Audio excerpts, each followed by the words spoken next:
Alhamdulillah alladzi alafa baina qulubina fa asbahna bi ni'matihi ikhwana. Asyhadu an la ilaha illallah wahdahu la syarika lah wa asyhadu anna Muhammadan abduhu wa rasuluhu la nabiyya ba'da. Kaum muslimin yang sama-sama dimuliakan Allah, marilah sama-sama kita meningkatkan iman dan takwa kepada Allah dalam rangka di bulan suci Ramadan ini. Sesungguhnya segala puja dan puji hanyalah milik Allah. Salawat dan salam semoga selalu tercurah kepada suri taala dan umat manusia semuanya. Kaum muslimin yang dimuliakan Allah, meningkatkan dan mengokohkan ketakwaan kepada Allah Subhanahu wa taala harus kita tingkatkan terus. Takwa itu adalah menjalankan perintahnya dan menjauhi larangannya, baik dalam keadaan sepi maupun ramai, waktu kita sendiri atau pada saat bersama dengan orang lain.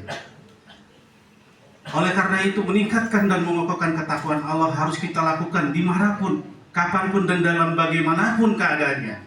Kalau ada orang bertanya, mengapa kita harus bertakwa kepada Allah? Mengapa ketakwaan kepada Allah Subhanahu wa taala harus kita tingkatkan terus? Maka jawabnya adalah karena orang yang paling mulia di sisi Allah adalah orang yang paling bertakwa. Allah Subhanahu wa taala berfirman, "A'udzu billahi samiil 'alim minasyaitonir rajim.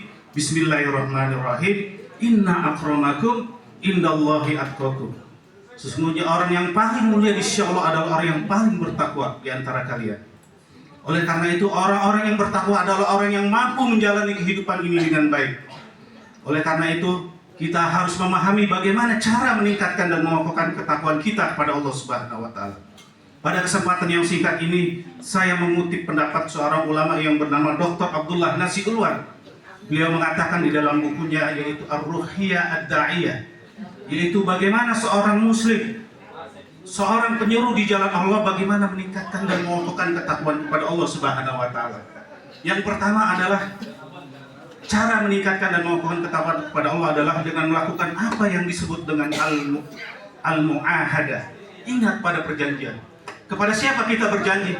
Yaitu janji kita yang paling utama adalah kepada Allah Subhanahu wa taala.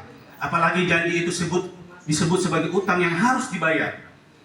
Sadar atau tidak, kita sudah berjanji kepada Allah semenjak di dalam kandungan agar kita meningkatkan dan mengokohkan kepada Allah Subhanahu wa taala dengan melakukan ibadah kepada Allah Subhanahu wa taala, dengan melakukan menjadikan Allah Subhanahu wa taala sebagai Tuhan semesta alam. Alastu bi rabbikum qalu bala syahidna wa an taqulu yaumal qiyamah inna kunna an hadza ghafilun.